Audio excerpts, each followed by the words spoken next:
O Bhagavate Vasudevaya.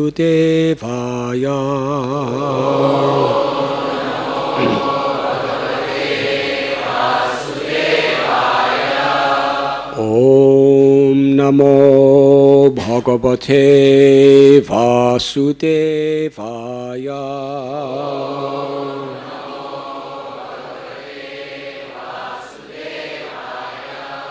Om Namo Bhagavate Vasudevaya.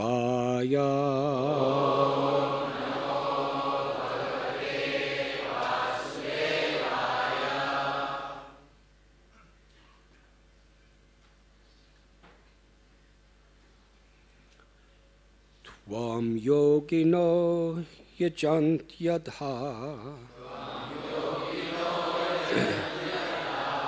Mahapurusham Ishwaram Sadyatmam Sadhibhutam Cha Sadhidaivam Cha Sadhava Tvam yogino yajantyadha Mahapurusham Ishwaram Sadyatmam Sadhibhutam Cha Sadhidaivam Cha Sadhava Tvam yogino yajantyadha Mahapurusham Ishwaram Sadyatmam Sadhibhutam Cha Sadhidaivam Nasadava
Ladies.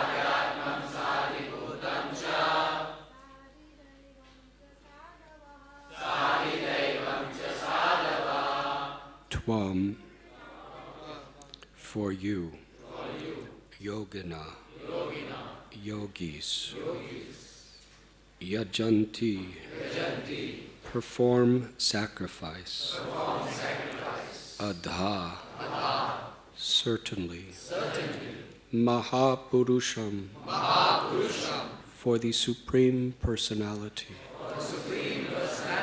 Ishwaram, the Godhead, Sadatmam, the witness of the living entities, Saadhibhutam, of the material elements, Cha, and Saadidaivam, of the controlling demigods, Cha, and Sadhava, purified persons.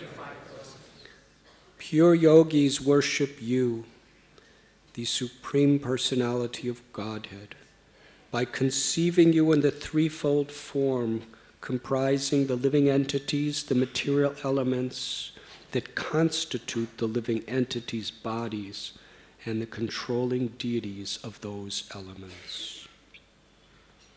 Trayacha vidyaya kechit tvam vai vaithanika dvija yajante vitathar yagyair nana rupa marakyaya.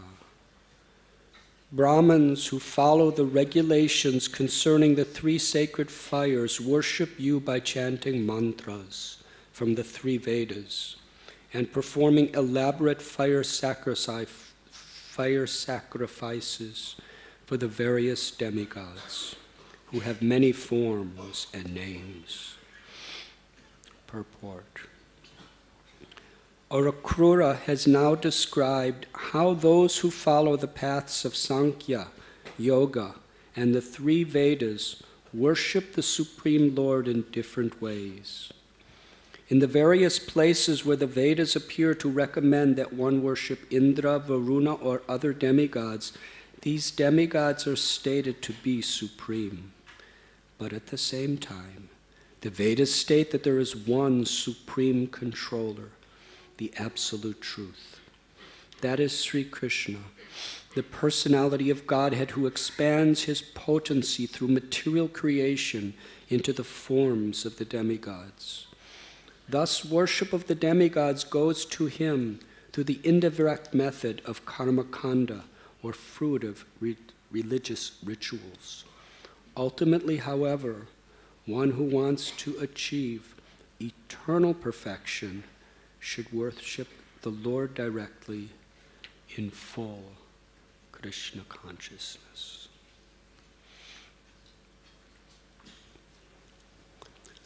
Om Gyantimidandasya Gyananjana Chalakaya Chakshuru Militam Jena Tasmai Sri Gurave Namaha. Sri Chaitanya Manobhishtam Sthapitam Yena Bhutale Dadati Swapadantikam Vandeham Sri Guru Sri Jutha Padakamalam Sri Gurun Vaishnavanscha Sri Rupam Sagrajatam Sahakana Raghunathan Bitam Tam Sajivam Sadvaitam Savadutam Parijana Sahitam Krishna Chaitanya Devam Sri Radha Krishna Padan Sahakana Lalita Sri Vishakan Bitamscha.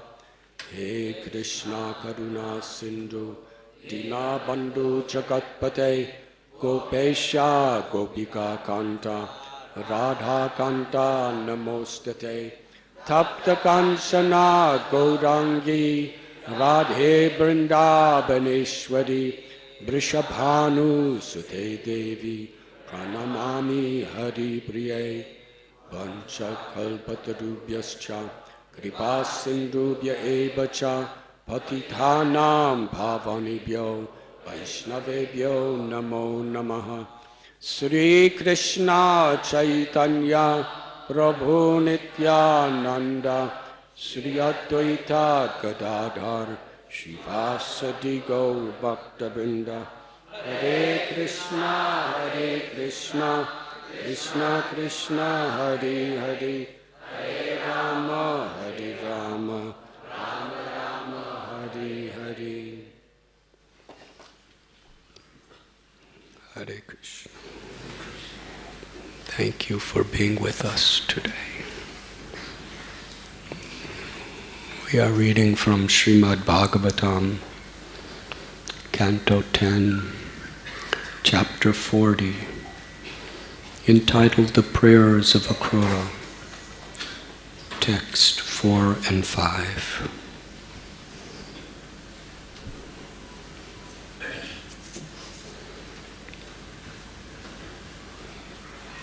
Many of the great mysteries of the Srimad Bhagavatam are manifested here in this extraordinary narration.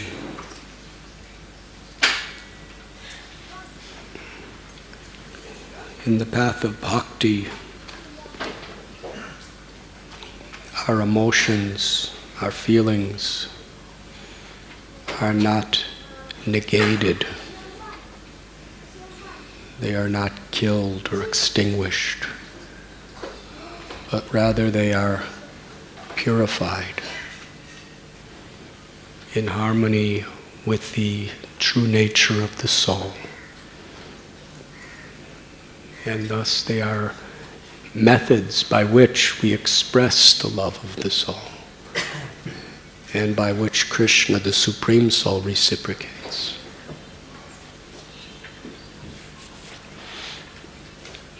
Beyond peace, beyond liberation from suffering,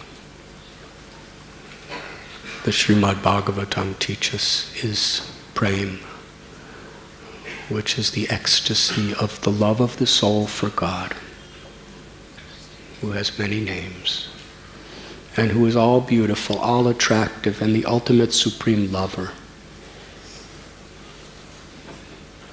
which is what the name Krishna means. When Krishna descends to this earth, he not only speaks in a way to remind us of the eternal religious principles that are universal, that are beyond time and space, beyond geographical differences, beyond various manifestations of religions. There are eternal religious principles. The Bhagavad Gita speaks those principles. And great thinkers, scholars, and realized sages from all over the world throughout time have studied the Gita. Krishna also engages in beautiful pastimes in his original transcendental form, but in many ways taking the role like a human being, so that his devotees could reciprocate him as their lover, as their friend, as their child. Akrura is a great, heroic, like a prince. He's a warrior from a great dynasty of the Yadus. And he happens to be the uncle of Krishna.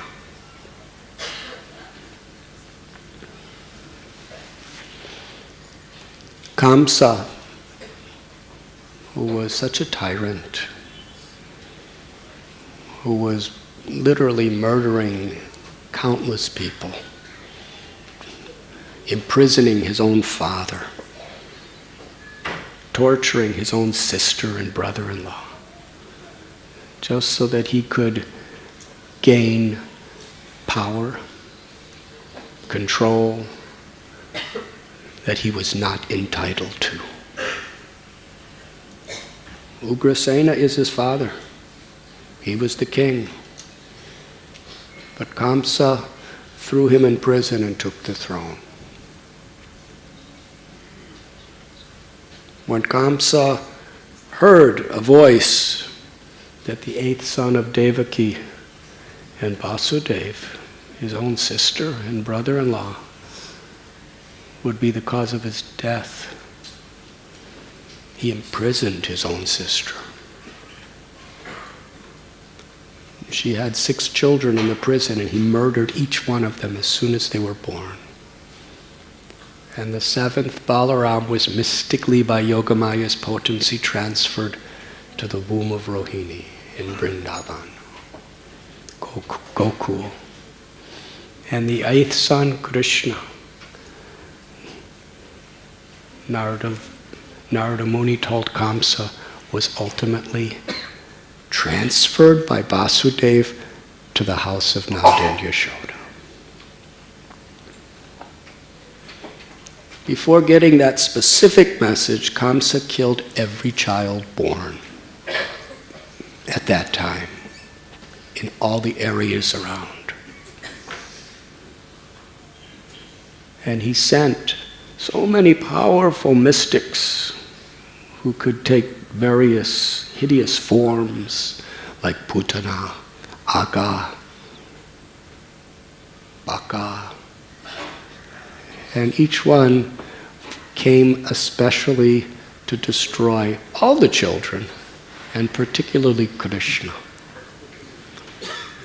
But Krishna, who never even used a weapon, who was sometimes an infant baby, days old, other times a tender little child, with his own little hands or through other ways, he would somehow or other liberate all of them out of his kindness, because they were seeing Krishna at the time that they died. They were like disease. They were murderers, they were thieves, they were so arrogant. They were Kamsa's accomplices. And they came to kill. But like a disease, Krishna, he liberated them. And because they were seeing Krishna at that last moment, they attained liberation.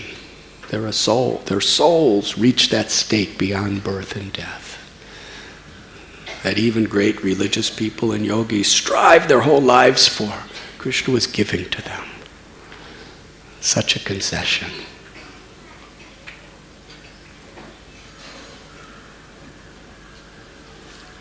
Kamsa was furious when he found out, finally, absolutely for sure, that Vasudeva and Devaki actually brought little baby Krishna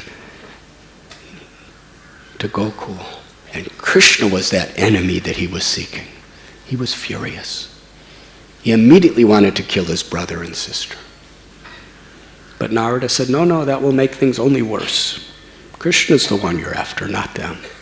If you kill them, then Krishna will hide from you. Then you'll never find him.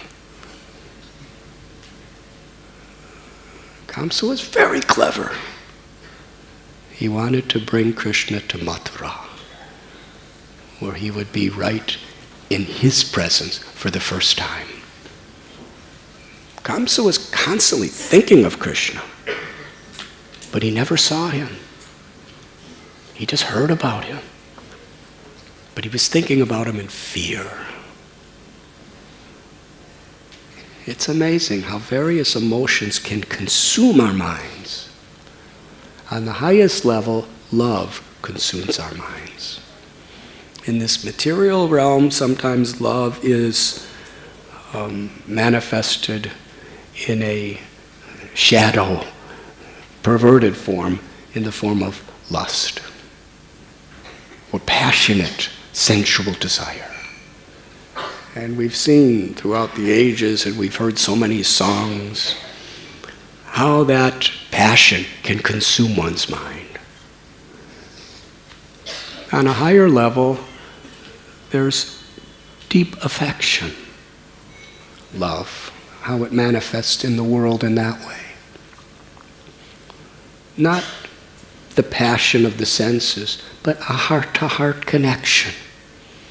How a mother could be consumed with affection for her child, or vice versa, or even friends or lovers. And on the highest, most fully developed and inclusive level, the origin of all love is how we become consumed by love for God, for Krishna, when that awakens in our heart, which can only take place by God's grace, when we are willing to receive it by the life we choose to live. Chanting the holy names of the Lord, japa, kirtan, hearing Srimad Bhagavatam, Bhagavad Gita, living with morality, character, in a spirit of seva. Living with a mood to serve, rather than to be the proprietor, the controller, the enjoyer. To serve God, to serve God's children, to serve God's creation without selfish motivation or interruption by any inevitable obstacles and challenges. That's a life of bhakti. And through such a life, we express to Krishna the sincerity of our will to love and serve him. Ragadveshava muktaistu vishayan indrayaschara. When we follow these principles sincerely, then by Krishna's mercy, he delivers us from greed and anger and arrogance and envy and actually reveals himself. And how does he reveal himself?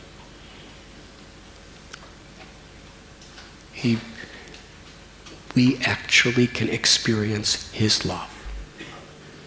And then naturally our love awakens. When we are touched to actually understand, experience Krishna's love, which is always there, but because we're not tuned into it, our consciousness is distracted and diverted to endless other things. So although Krishna's love is from within and without, everywhere, we have no experience of it directly. But it's always there. It's like a mother and father always love their children. But if the children become very reckless, become alcoholics or drug addicts or just trying to find some pleasures in this world, we can completely forget our parents' love. And in that forgetfulness, we lose the benefits. Krishna's love is all for everyone. Krishna never forgets anyone. The Atma, the soul, the eternal living force within us, whether it's in the body of a lower species or any type of human being, Krishna's always Paramatma with us. He never forgets us for a moment, personally, individually, forever. And in his remembrance, he loves us. When we open our hearts to receive his love through bhakti, when we clear away all the dust and the dirt of all of our selfish, arrogant ways, then our love naturally awakens. Because Krishna is all attractive. So that's very consuming love. But there's another human emotion that can be just as consuming. Fear. When we're really afraid, we're consumed by that fear. It overcomes us, it obsesses us. It may be fear of someone attacking us, fear of death, fear of disease, fear of something harmful happening to someone we love.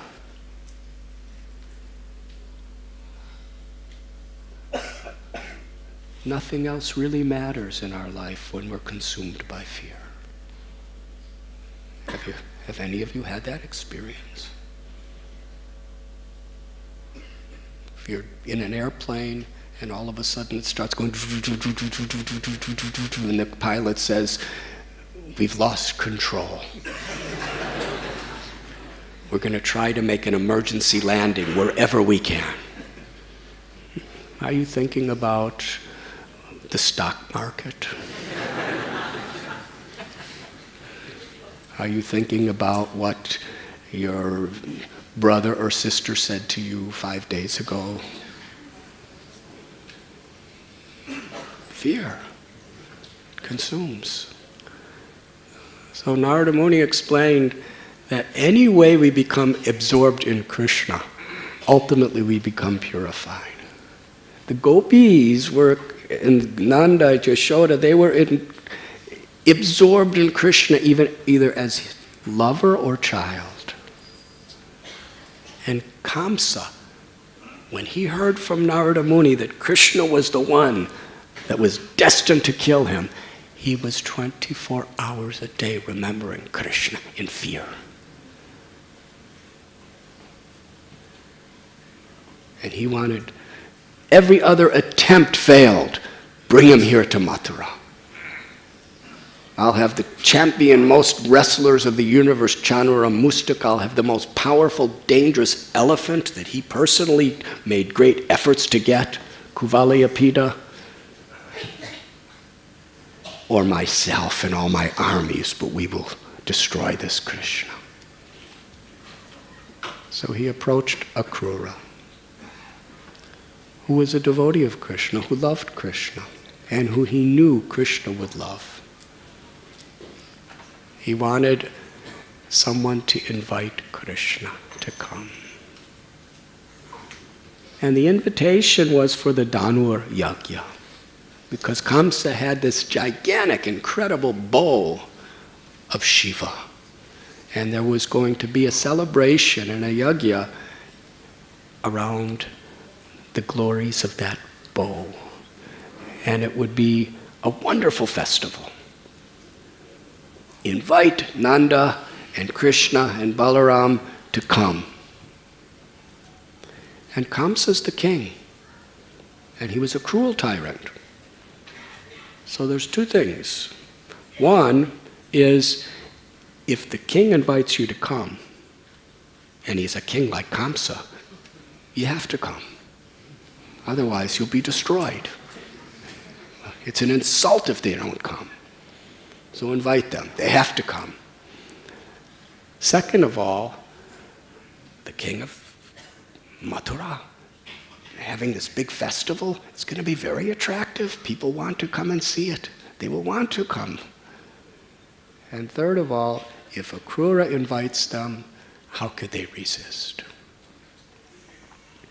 And Kamsa gave Akrura a brand new chariot to go. Here is Akrura. He knew exactly Kamsa's plan. It was a plan to murder them in the guise of inviting them to a festival. Why would Krura want to bring that invitation? As he was riding his chariot to Gokul, Vrindavan, Nandagaon in specific, even he was thinking, Krishna, although he's appearing as a small boy living in Braj, he knows my love for him. He knows my motive.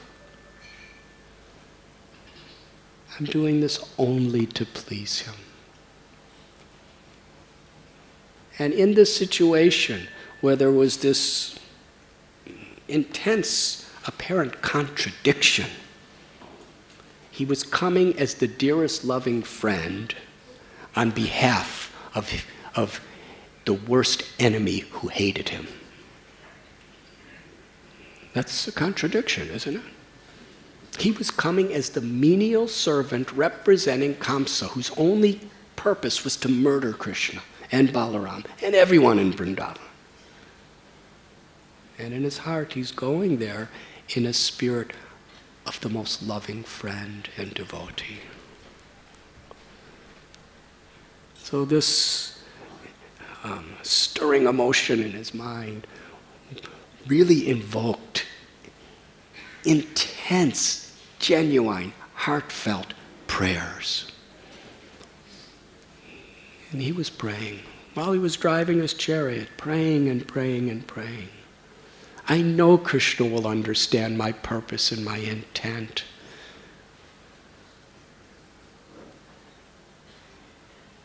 He was surrendering his heart. His body, his mind, his words, his life, he was surrendering in a spirit of devotion for the pleasure of Krishna. In his mind, he knew he was not serving Kamsa, he was serving Krishna.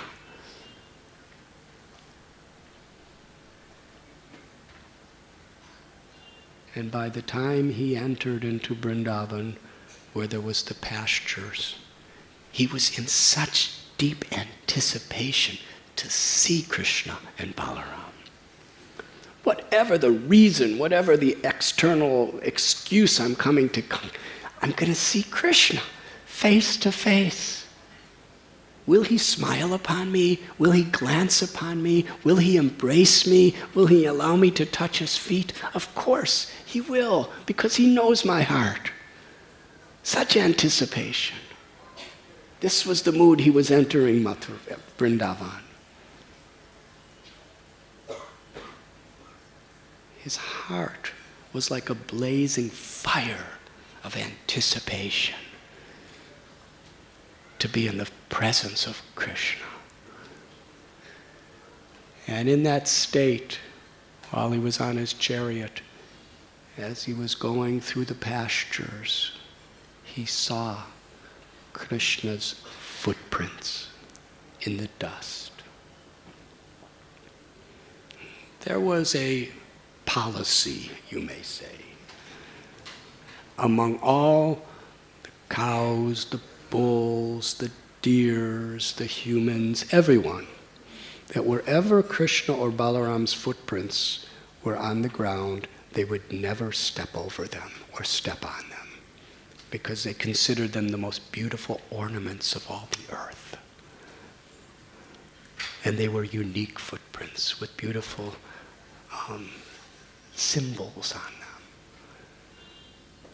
So when Akrura saw the little footprint of Gopal in the dust of Braj, he became so ecstatic. He was seeing Krishna in the footprint. And he fell down from his chariot and rolled in the ground crying. You see, when we actually have this love, when we have this lolium, this eagerness to serve the Lord, eagerness to be with the Lord, when that eagerness is in our heart, all those things that remind us of Krishna, we experience Krishna. Tadit. Krishna's paraphernalia. We see the footprint in the dust. We see the deity form is Krishna. We see anything that is connected to Krishna. And we feel Krishna's presence because that's the nature of love, because it awakens so much. Akrura was bathing the footprints with his tears of love. And soon after that, Krishna and Balaram stood before him. Akrura surrendered his life, even though he's the uncle, he's the elder. And according to Vedic custom, the juniors touch the feet of the elder, and the elder embraces or blesses. But in this state, sometimes in the ecstasy of spontaneous love, we forget our position. And he bowed at the feet of Krishna and Balaram. And Krishna lifted him up and embraced him. And then brought him home and fed him nice prasad, gave him a nice place to sit, and inquired from Akrura, what is your purpose of coming? And he said, Kamsa has sent me. He sent me to invite you and your father and the men of Vrindavan to come to the Danur Yagya, where you'll get to see this great bow and the sacrifice around this bow. And he also told Krishna, but Kamsa wants to kill you. So he's going to have a big elephant that's going to try to kill you. And also he has this wrestling match with Chanura and Mushtika, where you're little boys, and they're gigantic, mountain-like heroes. Never defeated.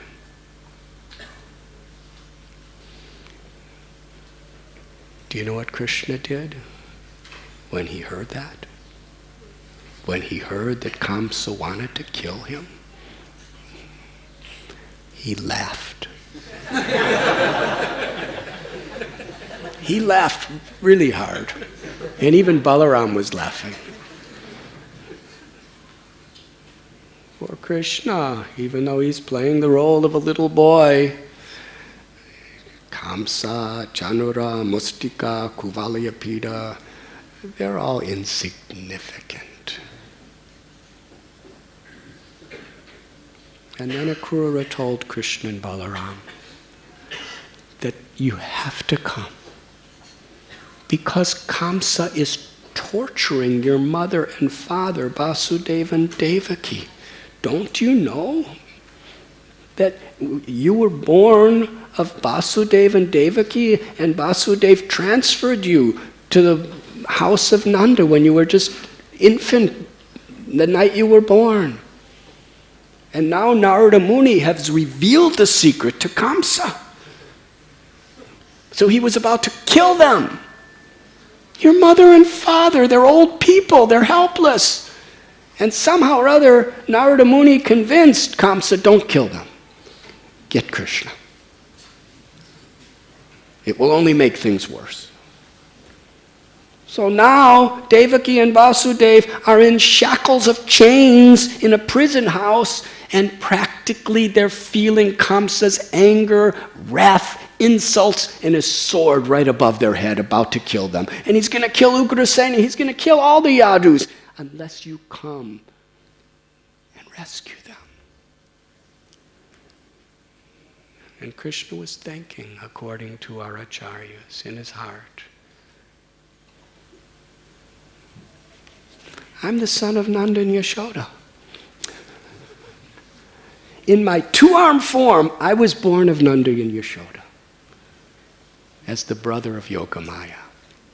But simultaneously, in my four-armed form, I was born to Vasudeva and Devaki. But I've been so absorbed in the loving relationship with Nanda and Yashoda, I forgot all about that I was with Vasudeva and Devaki as their son. But now Akrura is reminding me. And they are suffering. So I must help them.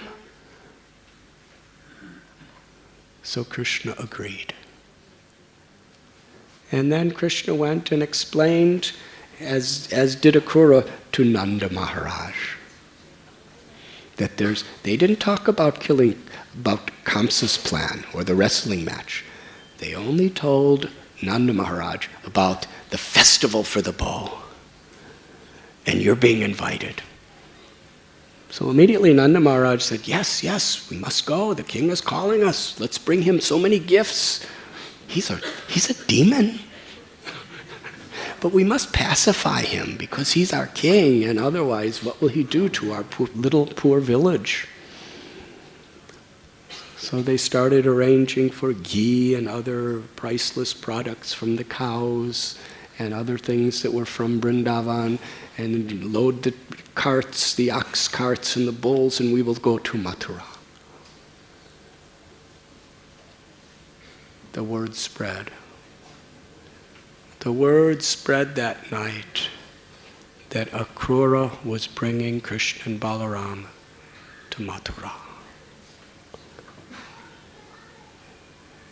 And everyone who was there. Their hearts were breaking. It was so pathetic. The Srimad Bhagavatam, Shukadev Goswami gives some little hints of the gopis' experiences. They're feeling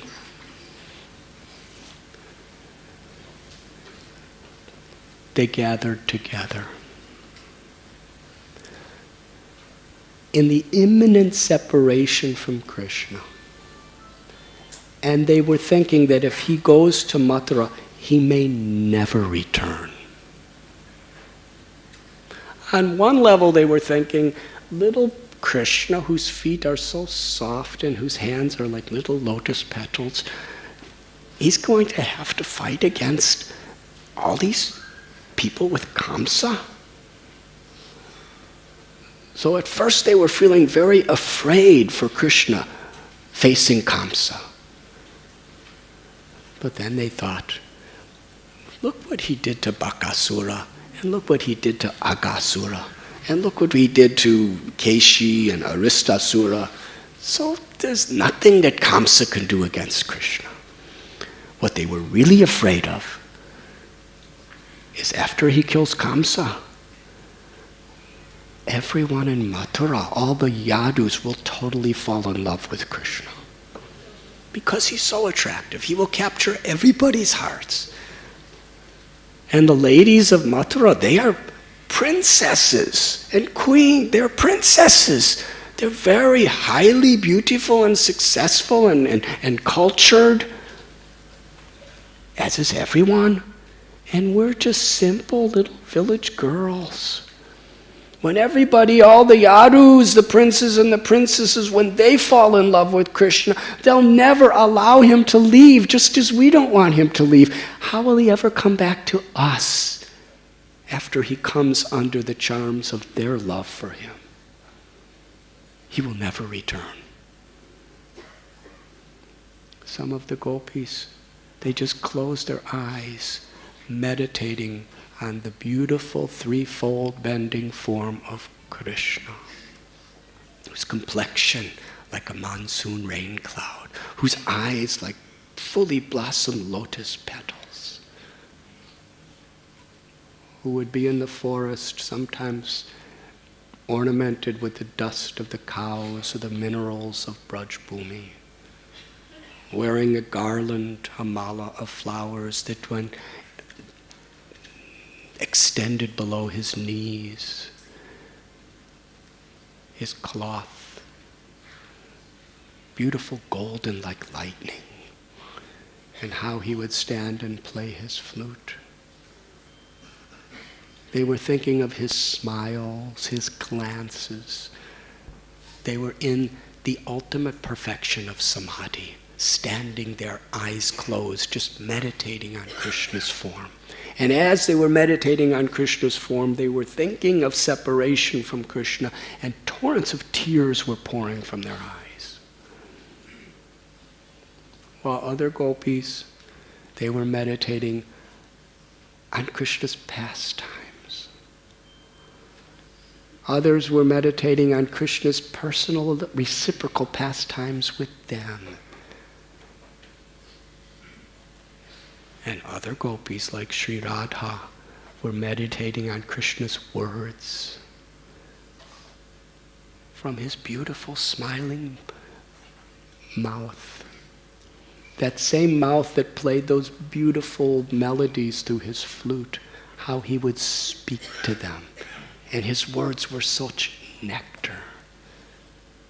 Sometimes expressing his love, sometimes joking. Whatever he spoke, his words were nectar to their ears and their hearts. In this way, they were so absorbed, and they could not possibly accommodate the idea that he was leaving. So they all gathered together and spent the whole night talking about Krishna.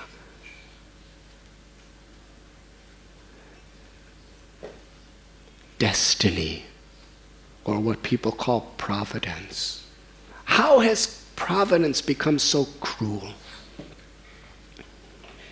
and has appeared before us in the form of akrura, which means not cruel. But providence is so cruel. First, providence has given us the beautiful vision of the face of Mukunda. Everything in the whole creation, whatever is beautiful, the Gita says, is only a spark of the beauty of Krishna. Krishna is the unlimited, absolute whole of all beauty. His glance, his smile, after we have experienced that, how could it be taken away? What will we have to live for? And they were speaking among themselves that during the daytime, when Krishna goes to the pastures with his friends, the Gopas,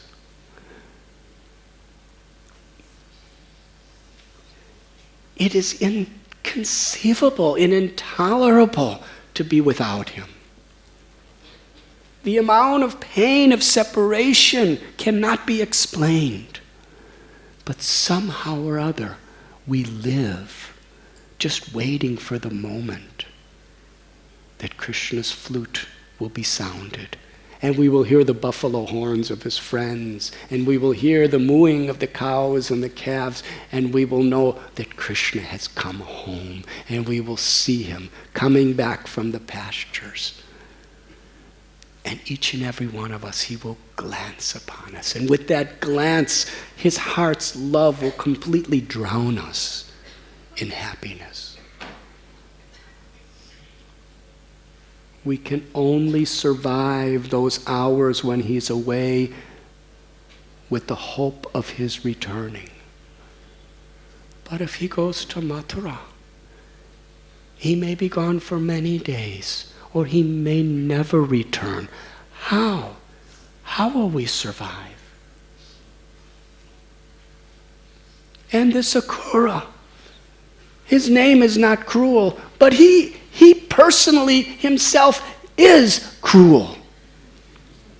How could he do this to us? He's the murderer of everyone in Gokul. He's the murderer of innocent women like us.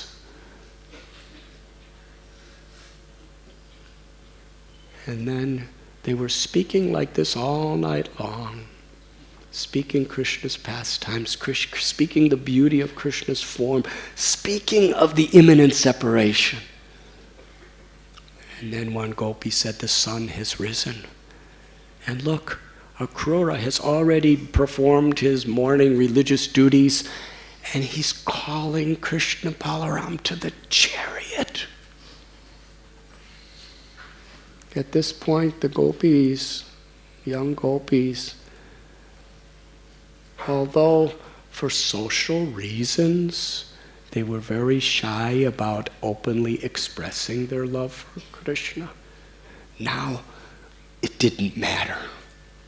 Even if we're totally exposed, it's either that or we die in separation. There's nothing to lose. They went running to the chariot. Meanwhile, Krishna's mother, Yashoda, she couldn't bear the thought of little Krishna going to Mathura.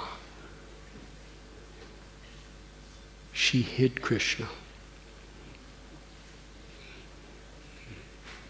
But where do you hide Krishna? She was in her own house. And Nanda Maharaj, the father, was going with them. So Yashoda Mai, with her cloth, her sari, she actually covered up Krishna. And as she was covering up Krishna, she was chanting mantras. Mantras for protection of Krishna. Her idea is, I'm hiding Krishna, but this is not going to hide Krishna. It was a mother's way of expressing her love for Krishna. No, you can't take Krishna. And she was chanting these mantras, and Nanda Maharaj came and saw. and told Yashoda Mai that I'm going with Krishna and I'm bringing so many others. I will leave Upananda and my elder brothers to be here in Brajbhumi to take care of all of you. And with my younger brothers, I will go. And I promise you, I will bring Krishna back in a few days. Don't be in so much distress. It's my promise.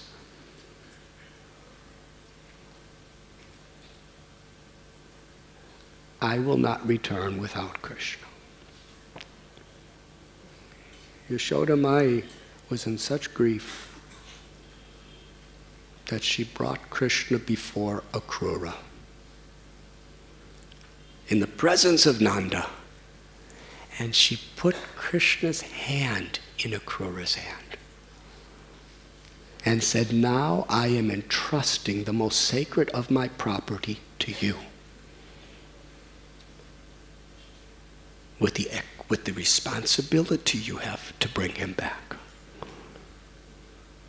Now in the age of Kali, doing something like this doesn't sound so serious. But please understand, this was very serious. Because in the Manu Samhita and the Dharma Shastras, it is a great law that if you entrust your property to someone, it is their grave responsibility to return it. If they promise to return it, if you entrust it, there are severe laws that even the government must respect. What to speak of the laws of God and karma, that you have to take responsibility for the property. So when Yashoda Mai put the hand of Krishna in the hand of Akrura, she knew, I don't trust you, Akrura. But it is your responsibility to return Krishna because he's my property. And then she spoke to Nanda Maharaj. Essentially, she said to Nanda Maharaj, I don't have any trust in this Akrura. But I'm holding you fully responsible to bring my son back. And after doing that, she felt so hopeless, so helpless. Profuse tears poured from her eyes, and she fainted on the ground. At that moment, everyone in Vrindavan wailed, crying, weeping, fainting, to see Yashoda Mai's condition. And seeing how she was affecting everyone, she went to her home without Krishna.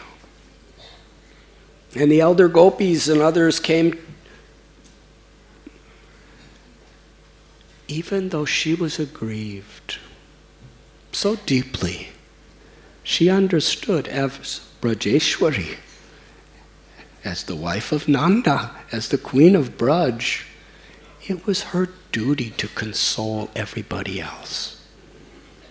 So she was telling the other gopis that don't be in so much pain, because Nanda Maharaj is going, and so many men are going, and the cowherd boys are going, and they have promised to bring back Krishna. Nothing could harm Krishna. He will return. She didn't even believe what she was saying. But still, it was her duty, although she was grieving, to relieve others of their grief. So she was speaking to them in a way to console them. But they became so angry with Yashoda. They said, what, you are speaking to us? Who are you? What are you doing? Krishna is more dear to us than our lives, our families, our homes, our everything. Krishna is like a little calf. And you Yashoda Mai, you have taken this innocent little calf and put him in the claws of a tiger in the form of Akrura. And you are consoling us? This house of yours, now it is bereft of Krishna. It should be burnt to the ground. And hearing their chastisement of love, Yashoda Mai could only cry. And then suddenly they all ran out toward the chariot to somehow or other stop Krishna. Everyone was crying. The young gopis, as Krishna boarded the chariot of Akrura, they all gathered around the chariot. And they gazed upon him so helplessly. Krishna could see in the eyes of the gopis that they were literally on the verge of death. As they were crying and crying, Krishna was so moved. He got off his chariot. And actually, seeing all the gopis crying and seeing Krishna crying, everyone in Braj Bhumi became totally bewildered. Even Akrura. He was standing there with his eyes open, but he lost consciousness. And even Balaram was standing there and seeing the love of the gopis. He was standing with his eyes open and lost consciousness. So everyone lost consciousness except the gopis and Krishna. And Krishna got off the chariot, and nobody could even see him getting off, and went to a grove in the forest with gopis. And they surrounded him. And they were speaking their hearts, and he was speaking his heart. The gopis, we gave up everything for you.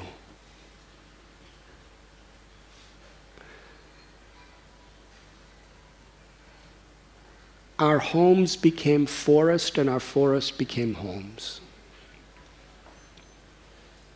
Poison became nectar, and nectar became poison because of our love for you. And it's explained what this means. They would leave their homes to go to the forest to be with Krishna. And then their forest became their home because they were with Krishna. And in separation from Krishna, when they were home, the home became like a forest without Krishna. And in their love for Krishna, it was so deep, it was so beautiful, it was so sweet, that even the most deadly poison would be like nectar to them. But in the absence of Krishna, they didn't want to live. If someone gave them nectar to restore their lives, just to live in separation from Krishna would be worse than poison, that nectar. Krishna, you enchanted us with your flute, and we came to the forest. And you told us that even in a lifetime of Brahmak, you could never repay us for our love for you. We've given you our hearts, our everything.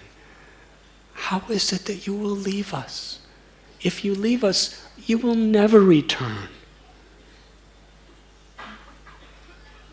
As they were weeping and crying, Krishna became completely under the control of their love in the clearing of this forest. And he was speaking to them. At that moment, Akrura came back to consciousness. And he saw Krishna wasn't on the chariot. And he didn't know where to find him. And nobody knew where he was. So he turned to Balaram. And he said, Balaram, your mother and father, Vasudeva and Devaki, Krishna's mother and father, they are being tortured. They are going to be killed. Please, please, if you don't help me find Krishna to bring him to Mathura, what will happen to them? Have pity on the people of Yadus. So Balaram, being a cowherd boy, knew exactly how to find Krishna. He started following the little footprints in the dust. And Akrura and Balaram, following those footprints, entered into that grove where Krishna was surrounded by the gopis, and they were crying together and speaking together.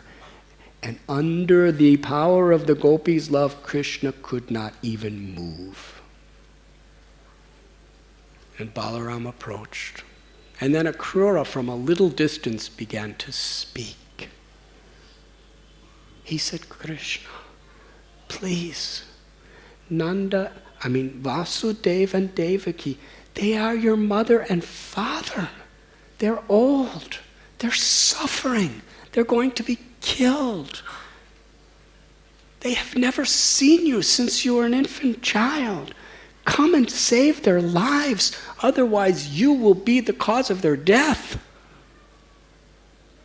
And what to speak of Ugrasena, the great pious king who's your devotee, and what to speak of all the people of the Yadu dynasty, even Uddhava, your cousin, your friend who loves you more dear than anything. What will happen to them? Kamsa is so cruel. And what about the Brahmins and the demigods? They will all suffer miserably unless you return. His words did not move Krishna. He was so under the shelter of the gopis' love. Finally, Akrura put straw between his teeth. And although he's a great Kshatriya from the Yadu dynasty, he bowed to the feet of the gopis and with folded hands begged the gopis, you will be the cause of the death of Nanda, of Vasudeva, Devaki, and all the Yadus unless you allow Krishna to come. Nothing can harm him. Please, let him come. The gopis, they replied, you are a cheater. Whatever you speak is simply lies. Krishna is not the son of Vasudeva and Devaki. What nonsense you are speaking. He is the son of Nanda and Yashoda. And you are speaking about Vasudeva and Devaki and other Yadus being killed in the future. Between now and that time, so many solutions could be worked out. But there is an immediate crisis. The immediate crisis is if you take Krishna out of Vrindavan, everyone in Gokul, all the cows, the calves, the birds, the deers, the gopas, the gopis, everyone will die immediately. You are saying we are the cause of the death of them. Let that wait. If you take Krishna, you will be the cause of every one of Vrindavan's immediate death. This is what we have to deal with. Out from here. Akrura was helpless. And meanwhile, as Krishna was thinking about the plight of Vasudeva and Devaki, suffering so much, only because of him, because of their love for him, and how much they were immersed in loving separation, Krishna felt that he had to go. And he told the gopis, I will return. I will just go for a few days and I will return. Then Akrura brought the chariot right close to that little forest grove. And when Krishna saw Balaram silent as Akrura was speaking, he understood that Balaram was agreeing with Akrura. that he must go to give shelter to his devotees. After all, the gopis and gopas, they loved Krishna's separation. But Nanda and Yashoda were in shackles in prison and were being tortured and was about to be killed. This was an emergency. Krishna got back on the chariot with Balaram and Akrura. At that moment, the gopis were crying so loud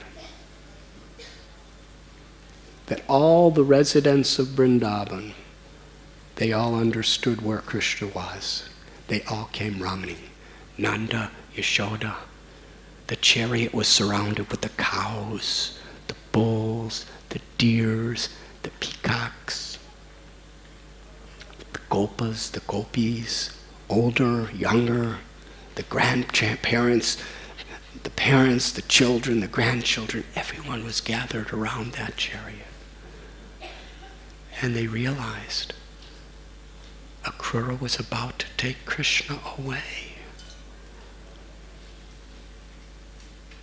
The gopis, helplessly, they were gazing upon Krishna. Some of them were totally paralyzed. They couldn't even move. All they could do was cry. Others, with all of their might, they grabbed onto the chariot and was holding it so it couldn't move. Other gopis, they laid their bodies under the chariot wheels. Either they would stop the chariot from moving, or if the chariot did move, their lives would be ended, which was their wish, because it would be unbearable to live in separation from Krishna. Meanwhile, the cows were weeping, the calves were weeping, everyone was weeping, all standing around the chariot. According to Sanatana Goswami, Govardhan Hill and all the mountains of Braj Bhumi were in such agony that huge boulders of stones in the form like tears were falling down from them. The leaves were shriveling up. Every plant shriveled up. Lakes evaporated. The Yamuna River began to flow upstream. Stones were crying. And the birds of Vrindavan, they were flying overhead, right over the chariot, crying, chirping, flying in different kinds of circles. It was such a pathetic scene. Jiva Goswami explains that even the stones that were a far distance from Braj Bhumi had to cry at that moment. And Krishna, seeing this whole experience around him of all the different inhabitants of Vrindavan expressing their love and separation, begging him to stay, Krishna began to faint. And Akrura got behind him to hold him up. Actually, Sanatana Goswami tells, it appeared to everyone that he was holding up Krishna from fainting.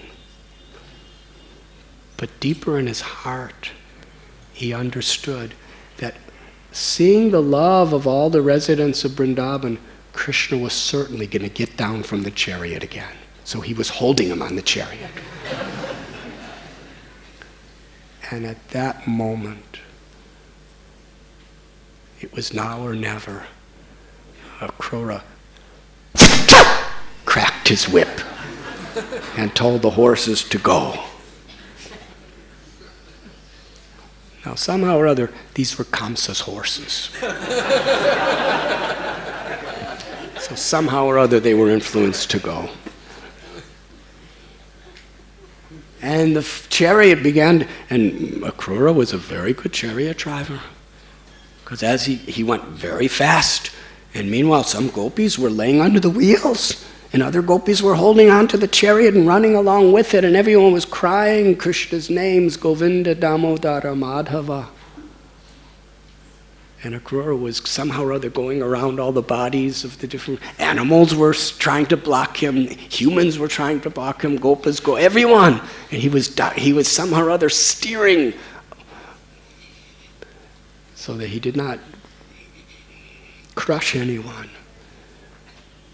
And eventually, the chariot rode away toward Mathura. The gopis and the gopas, some were fainting, some were running after the chariot. Everyone was loudly chanting the holy name.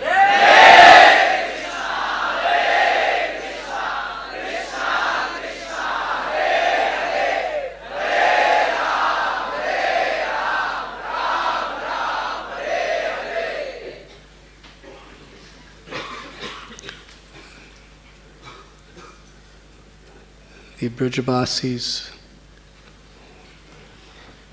from a distance, they only saw the flag of the chariot. They stood, watching. Soon in the horizon, the flag disappeared. And all they saw was the dust from the wheels of the chariot. After some time, even the dust of the wheels disappeared. And the gopis and gopas stood with unblinking eyes, just looking into the horizon of where the chariot once was. Srila Prabhupada explains, they stood motionless like painted pictures.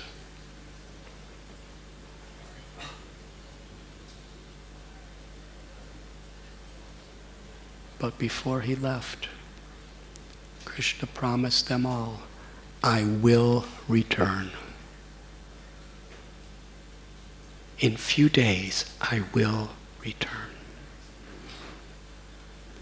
And that promise was the hope that that promise would be fulfilled is the singular thing that kept all the residents of Vrindavan alive.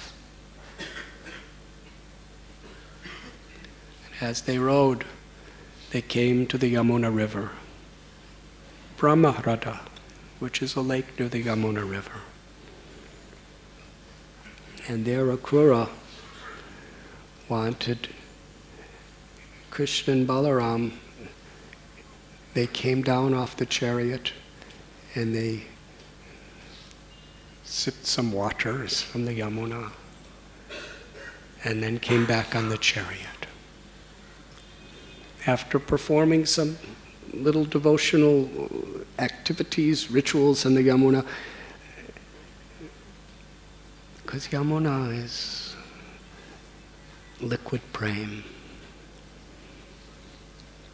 Akrura asked Krishna and Balaram's permission to take his bath.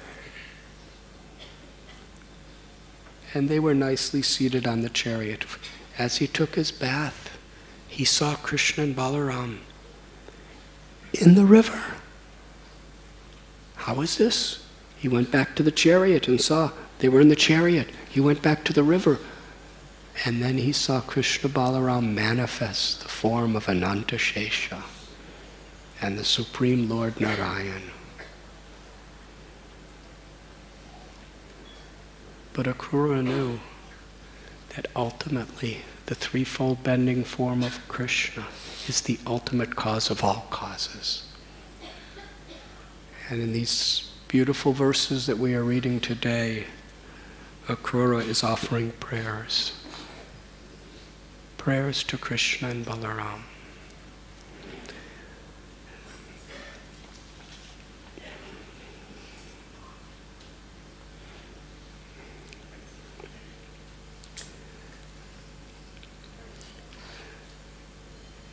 How special it is. Because Krishna knew that Akrura was ultimately doing his will. He was reciprocating with Akrura in such a wonderful way, revealing these incredible miracles to Akrura. And these prayers that Akrura are offering are so sacred and so significant. We read in the four Vedas, in the Upanishads, in the Puranas, in the Itihastas, in the Samhitas, so many countless prayers by devas, by sages and rishis, by paramhamsas. But the acharyas explain there are 9 processes of devotional service. Sravana kirtana smarana bandhana pada sevana dasyade pujana sakijana atmani vedana. And there is a particular personality that is focused upon among all other personalities, because the super excellence of their practice of the particular method is so unparalleled, so special, so exemplary. Sravana, the process of hearing. Any one of these processes of devotional service, or the combination of any of them, can bring us the highest perfection if we practice sincerely. Chaitanya Mahaprabhu explained, what does it mean to practice sincerely? Mahajano yena gata sapanta. To be sincere means we follow in the footsteps of those who have perfected.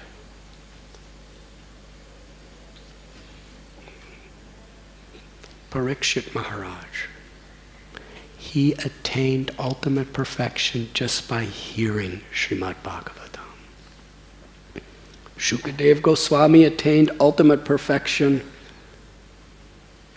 by kirtan, by glorifying the names and pastimes of the Lord, His qualities, His beautiful form, by speaking, by singing. Prahlad Maharaj attained perfection by the depths of his remembrance of Krishna at every moment. And similarly, the example of attaining perfection among all other examples that is most highlighted is how one can attain perfection for the Supreme Absolute Truth, Krishna, through offering prayers. Akrura is that person. And it's so incredible, the inconceivable circumstances in which he's offering his prayers. And today we are reading these prayers. Simultaneously, he is recognizing Krishna as the absolute truth, the cause of all of creation, the power that generates and sustains and ultimately destroys the entire cosmic creation and all the material worlds.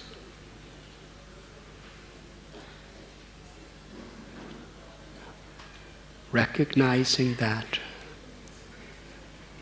Because you see, unless we understand the greatness of God, we cannot go beyond that into the intimacies of the depths of love for God. The gopis, they were not thinking of Krishna as God. They were thinking of him as their child or their lover. And even when Garga Muni said who he really was, and even when they would see him engage in these incredible activities,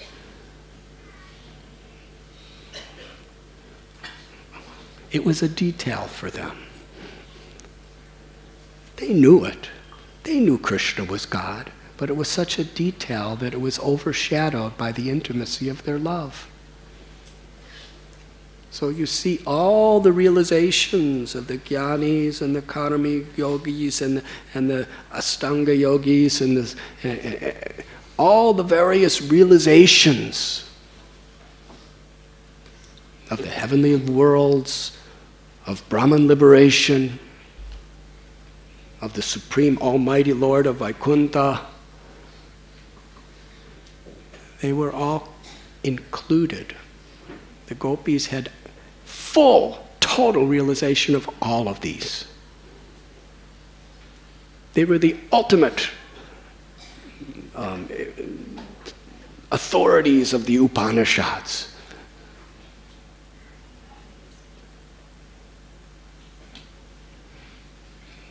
But they were all little details. Krishna's the creator, Krishna's Vishnu, Krishna's Narasimha, Krishna's Varaha. They were details. They knew he was that.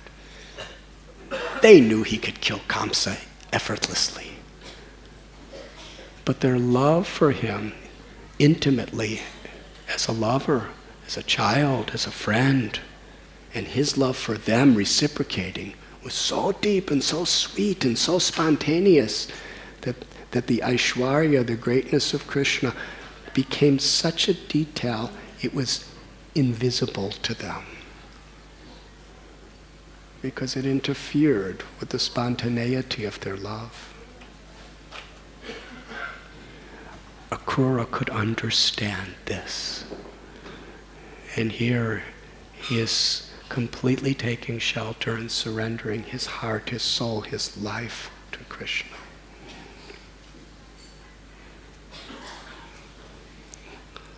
And since